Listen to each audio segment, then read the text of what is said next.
On today's show, I just flew in from Texas, and boy, are my guns tired. Our first report from Toughest Mudder South, and a conversation with women's winner Rhea Kolbl. This is the world's toughest podcast.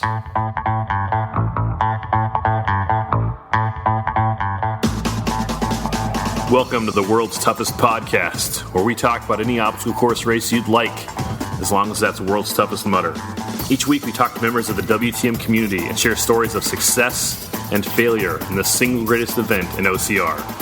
My name is Will Hicks, and this is the world's toughest podcast.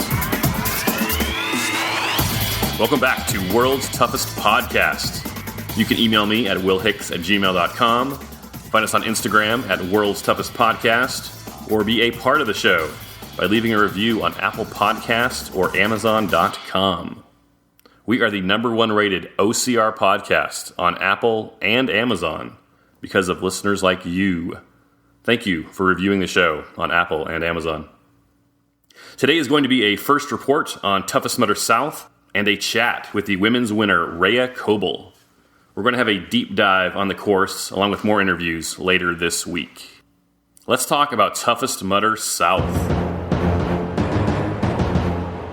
It was a great event with a couple places that have room for improvement, but overall, great event. Glad I went. The elite competition was amazing. Let's talk about the elites. Ryan Atkins won for the men with 45 miles, and Rhea Kolbl won for the women with 40 miles. Let's talk about the men first. In first place was Ryan Atkins with 45 miles in 7 hours and 33 minutes. In second place was Sean Stevens-Whale with 45 miles in 7 hours and 57 minutes.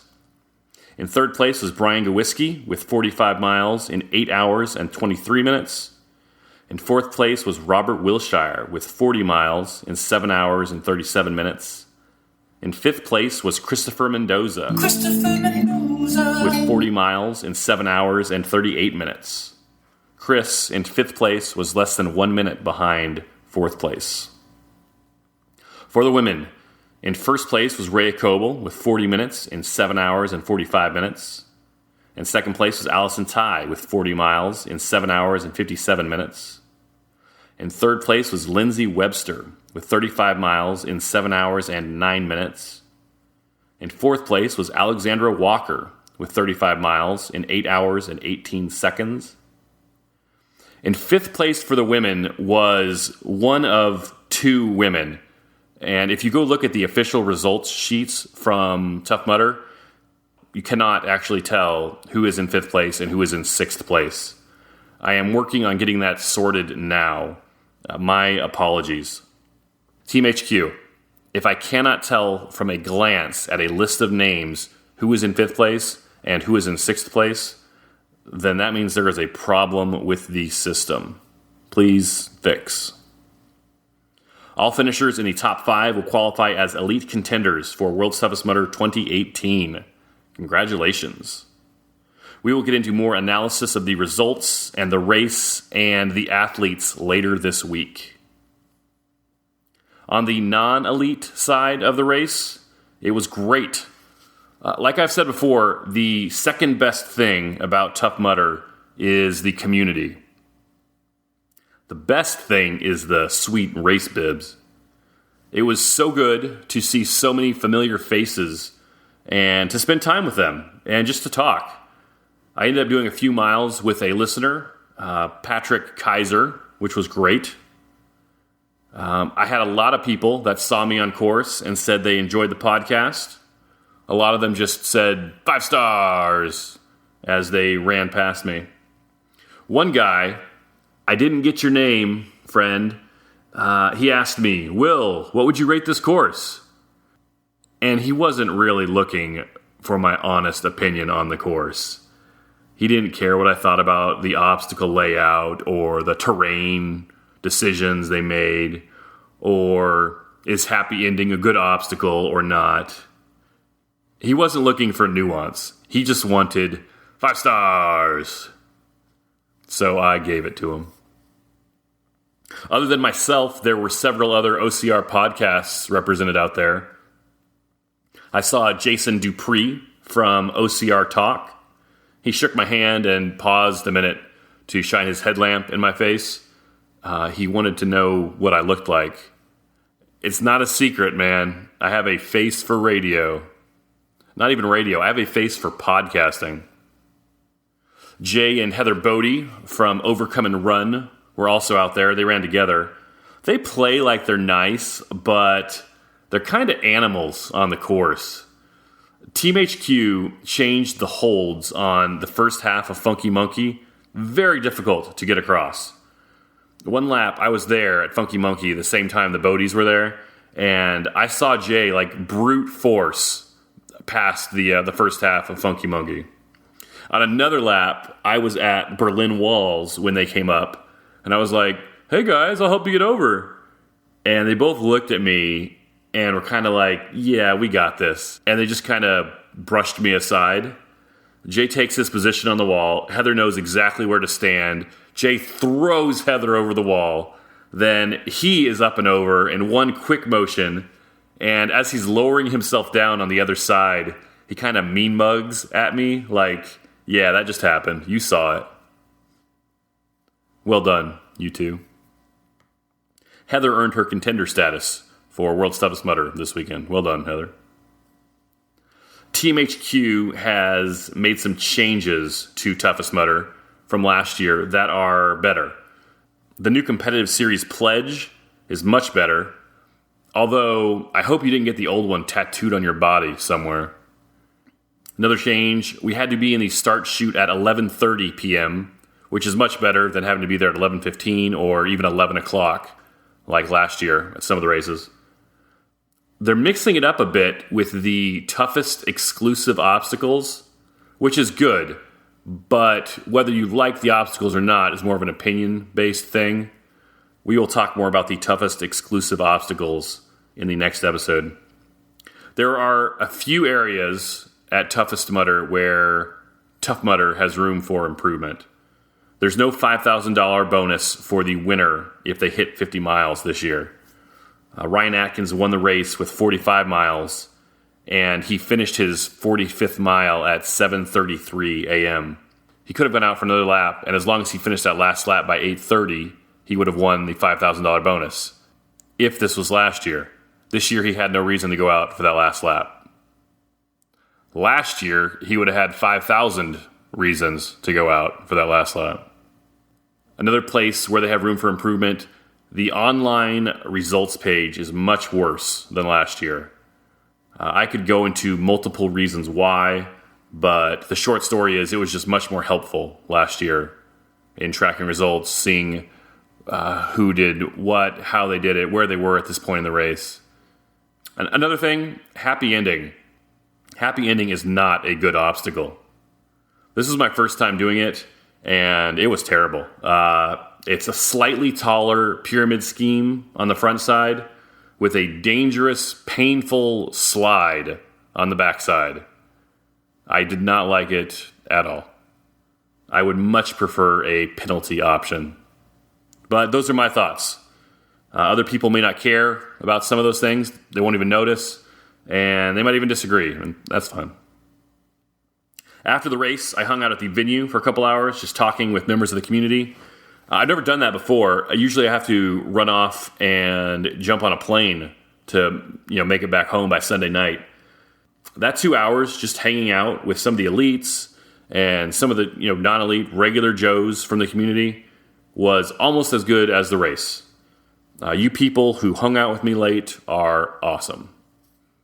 We're going to get more into Toughest Mudder South next episode with a deeper dive into the numbers and more podium interviews. Also coming up, May 12th is Toughest Mudder UK Midlands, and May 19th is 2 races, Toughest Mudder Australia and the first Tougher regional race at Tough Mudder Philadelphia. Deanna Brass, you better be there. Before we talk with Rhea Kolbl, let's read some iTunes reviews. Our first review comes from Amazon. You can find the podcast for your Amazon Alexa device by searching for World's Toughest Podcast. Even if you don't have an Alexa device, you can enable the skill on Amazon.com and leave a review for the show. On Amazon, Travis Johnson writes, 5 stars! Love the podcast. Never done a Tough Mudder, but listening to Will's podcast, I'm doing a tougher, toughest, and WTM this year. Keep up the great work and hope to see you out there.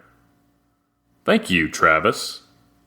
Travis has never done a Tough Mudder, but is doing the Holy Grail this year. Tougher, toughest, and world's toughest mudder, based just off this podcast. That is awesome, Travis. Thank you. Good luck. Let me know which toughest you're going to do.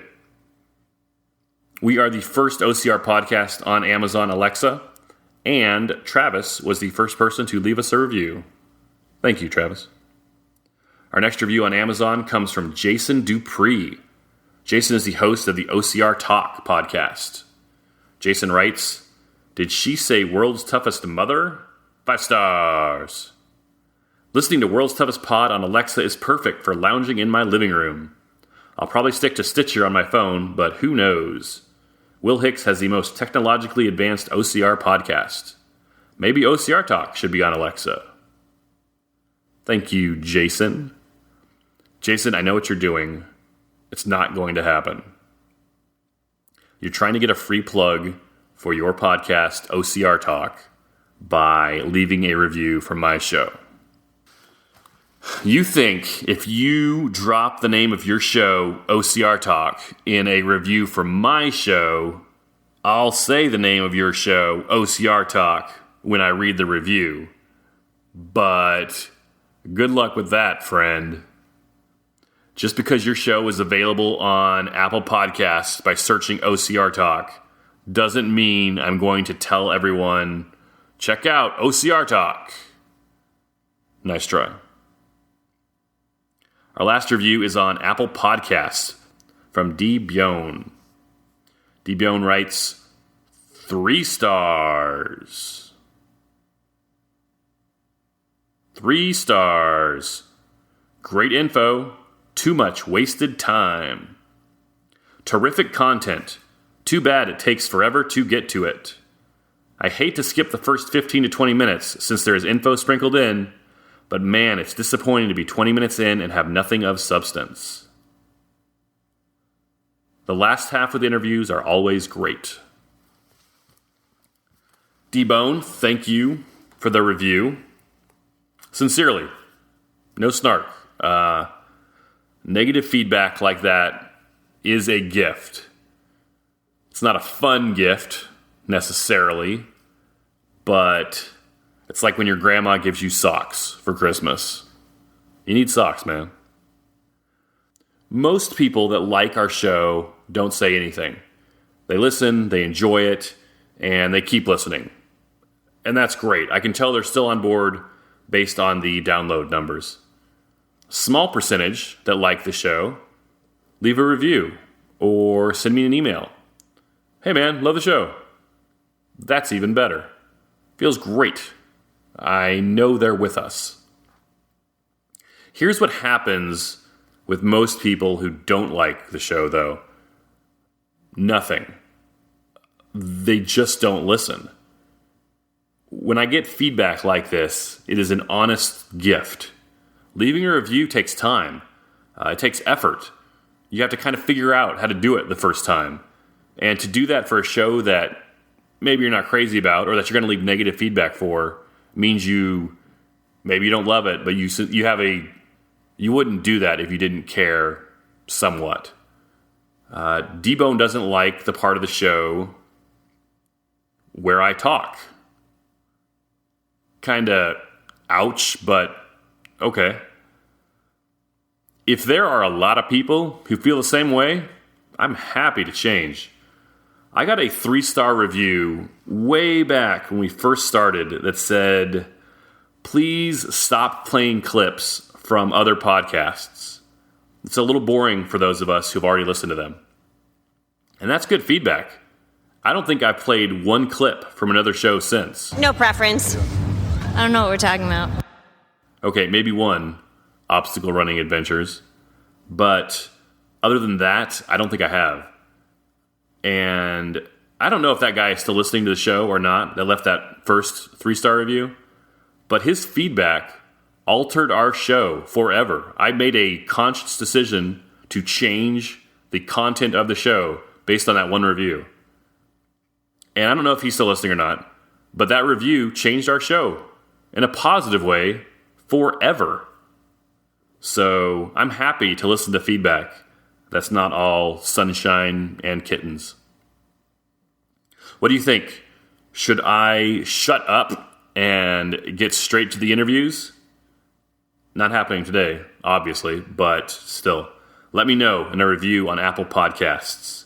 Do you want more intro and news, less intro and news, or the same amount of me talking at the beginning of the episode? You know I read every review. You can let me know what you think and be a part of the show, like Travis Johnson, Jason Dupree, and Dee Bjone, by leaving a review on Apple Podcasts. Open the Purple Podcast app and search for World's Toughest Podcast. We're the first one that pops up. Click our logo and scroll down to write a review. And seriously, I pay attention. What do you think about the first 20 minutes or so of the show? Let me know. I am curious to hear your thoughts. Rhea Kolbl is the women's reigning champion of World's Toughest Mudder. She won Toughest Mudder South this weekend with 40 miles in 7 hours, 45 minutes, and 10 seconds. It's time to talk with Rhea Kolbl. Let's go to the phones. Rhea Kolbl, thanks for joining us. Thank you for having me. Rhea, how do you feel? I feel good. I felt pretty bad yesterday, but it's pretty magical how much a night of sleep does to you. So I feel really good today. We're talking on Monday afternoon after your win yesterday morning at Toughest Mudder South with 40 miles. 42.7, but 2.7 doesn't count, so 40 official miles. Wait, say that again. How many unofficial miles? 42.7, according to my GPS watch. Do you think that was a 5-mile course, or are those penalty miles? Those are the penalty miles. I did a lot of those again. This was your first Toughest Mudder. What did you think of the 8-hour format? I thought it was a lot harder than World's Toughest Mudder. I came in thinking, it's a third of the time, so it should be a third as hard, but it was actually 3 times harder almost. It was just really fast. Like, there was no time really to even take rocks out of my shoes at all. Like, all the pit stop breaks were just like come and go and take things on the go and just keep on running. So it was a lot faster, and just like go for the entire 8 hours pretty much. Coming into the race, we knew it would be between you, Lindsay Webster, and Allison Tai. How did the beginning of the race work out for you? We were all so close together. I think it was Lindsay and I pretty much neck and neck for the first 3 or 4 laps. So yeah, it was really just no time to take a breath. And then Allison, I knew, was also pretty close, but I thought she was a little bit further behind, and then I saw her right next to me with about a lap to go at the end, and she was only like 2 minutes behind me. So I feel like the whole field was really close the entire race.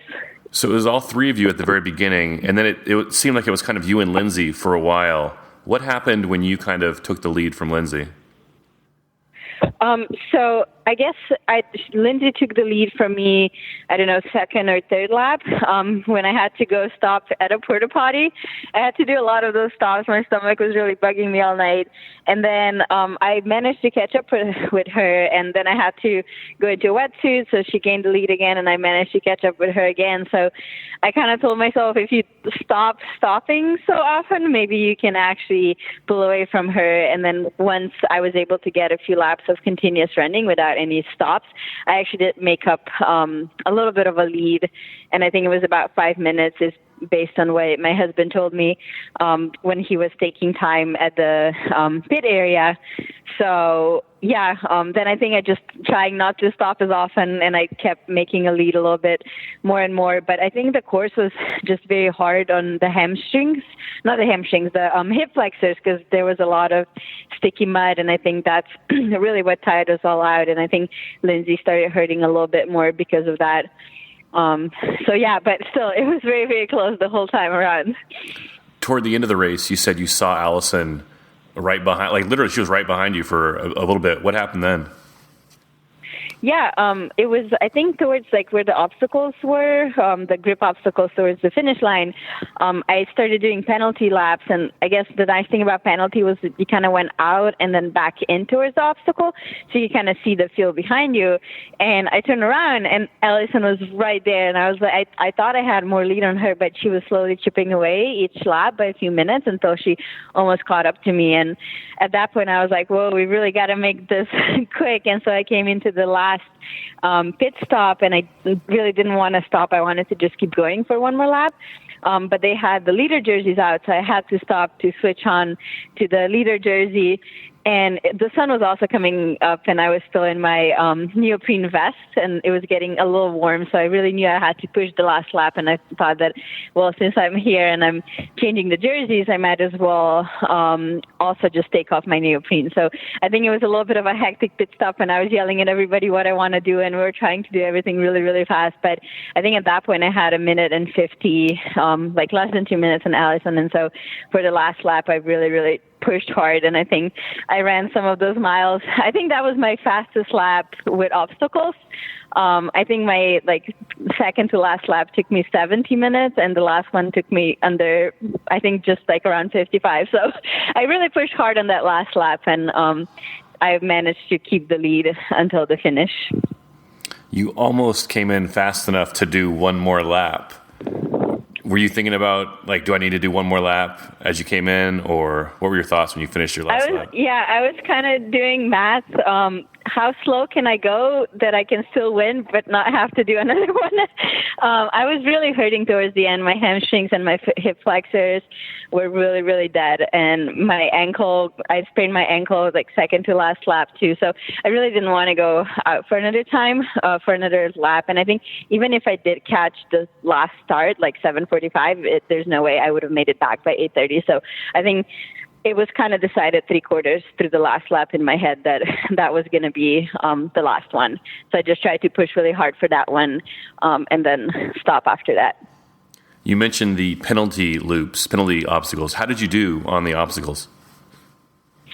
Horribly. I think I failed. So I never got Funky Monkey, which to me was more like swim and run then. I never got Kong Infinity. I got it when it was just the rings, but once they switched it to the rolling cylinder and the ladder, I didn't make it because it was caked in mud. And at that point, it was also just halfway through the race, so I was a little bit more tired. And I felt like just the tip was equally impossible to me. The wood part was okay, but then there was this knob thing you had to hold on to, and that was covered in mud, and I was still afraid to even try to go for it, so at that point I just kind of dropped. But I guess unlike at World's Toughest Mudder, when the penalty runs were actually really long, I felt like the penalty here was approximately the same as what it would take me to do an obstacle anyway, because I'm not really the fastest person to make it across those grip obstacles. So I did take a penalty every single time on those, but I don't think it took much longer. Oh, and the Everest, once they switched it to the taller one, it was just so slick. I think I made it about a quarter way up before I slid back down. So that turned into a sandbag carry for me halfway through the night. You talked about your wetsuit and neoprene. What did you start the race in, and what did you switch into during the race? I started in shorts and a long sleeve. It was actually really warm out there. It was about 65 when we started, and the water was surprisingly warm. I feel like all of the ponds were steaming in the heat at night because the water was warmer than the air. But then just being wet that much, I actually started getting a little chilly, and I put a shorty on around lap 3, I think. But with my stomach issues, I had to go use the porta potty quite often, and it just took so long to take that wetsuit off and then put it back on that I decided it's not worth it. So then after that one lap, I switched back into shorts, and I had this sleeveless neoprene vest that I put on, and then I put a windbreaker over that. So I kept my core warm enough that I wasn't cold, and my legs were just in shorts, so running was actually easy. So I think that was pretty perfect for the rest of the race. I never felt like I was too warm or too cold. And it was actually one of those races that I was looking forward to Arctic Enema, because it was in a way that you didn't really have to swim through it. So I just kind of walked, and then I just went under the little barrier, but I never had to submerge my face in it. So it was kind of like a recovery for my legs halfway through the lap, which actually felt good with the 60-degree air temperatures and warm water and every other obstacle. There was a lot of water on the course. They put us through maybe a half mile where you were just walking down or up a stream. How did all that water affect your race? Yeah, I actually like that section a lot. I learned afterwards that there are snakes, and I'm really glad I didn't know that before the race. But I kind of used that section of the course as time to eat, because really the pit stops weren't long enough to eat anything there. So I just took most of my nutrition in my running vest, and then while I was walking through that creek, there was no way to go fast. And you could kind of walk the whole way through. There were a few sections where you were submerged up to your neck, but you could still walk. And so I just used that time to eat my granola bars, to eat my energy gels, to eat my waffles, and just to re-energize and just bring my heart rate down a little bit and recover. So that kind of felt almost like a pit stop going through that through that creek. And what I thought was really funny, I think shortly after that long creek walk, there was an obstacle that was called Creek Crusade, but that one was really, really short wade through water, whereas that other one was an actual Creek Crusade. So I thought that was a little funny how they named that, and the first thing wasn't really an obstacle. We talked about that. Yeah, when they ran you through the creek, it was just part of the course, but when they put you through a pond, they called that Creek Crusade. Yeah, that was a little funny. Let's go back to the snakes. That's the first I've heard of that. Yeah, well, I think Lindsay and Yancy told me about it, and Yancy lives here, so I kind of trust him. But apparently they don't like to tell you beforehand, because then everybody would freak out. There's this snakes that can swim really fast through the water, and they're not going to do anything if there's a group of people. But if you're alone there, which I was several times, they can come and attack you, and apparently they're really poisonous. So I forget what they're called, but I'm just glad. How are they called? Copperhead is what Ben just chipped in, copperhead snake. But yeah, I'm really glad I didn't know that beforehand, because if there's one thing I'm terrified of, it's snakes. Yeah, no I'd rather kidding. see a bear than a snake. You're going to see a bear than a snake? Yeah, much rather. This is your first Toughest Mudder. You won World's Toughest Mudder. How did it feel winning Toughest versus World's Toughest? It feels really, really good. I mean, winning anything feels really, really good. But I think what felt the best about it was that I thought it was going to be easier, but it was so much harder. And then just finishing it I felt a lot better than if it was as I expected, if it was easier. But it really wasn't. It was just a whole different, very, very different race, very different challenge. And I'm actually surprised at how good I feel today, because I felt worse yesterday than what I felt after World's Toughest Mudder. So I was like, oh gosh, it's going to take me months to recover from this. But I guess all it took was just a long, long sleep and some good steaks yesterday for dinner. What's your recovery day look like? What did you do yesterday and up till this morning? Yesterday, we went back to our Airbnb and we took a short nap, and then we went over to Yancey's for dinner. There were a few of us over there just hanging out. Went to bed really early, and I think I got 12 or 13 hours of sleep. And I wasn't going to run today because I felt so horrible yesterday. Bun kind of had to carry me piggyback ride around the apartment. But when I woke up, I actually felt surprisingly good. My ankles were fine, my knees were fine. I was a little sore. So I decided to go for a run, and I ran about 10 miles in the state park close to where we stayed. It was really hot. It was slow and hot, but it felt surprisingly pain-free. And now we're flying home in the afternoon, and we stopped by in this not really hot springs. It was like more like a river near downtown Austin. So we were kind of sitting in the water a little bit and just taking it all in before flying back home.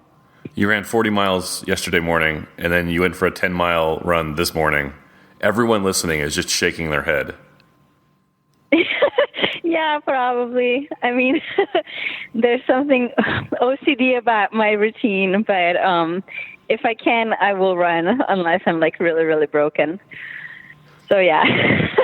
How was your pit crew? Tell me about how'd Bun do for you? Oh my gosh, Bun was amazing. At World's Toughest Mudder, it was him and his sisters, but here he was alone. And he met me halfway through the lap on every single lap to ask what I needed in the pit. And I guess that was another big difference that I noticed. I didn't really need much. I felt like there was not much that I would need in the pit. So it was mostly just like, I think I'm okay. Thank you. And then he walked back to the pit and just got like salt tablets and some PB&J sandwiches ready for me.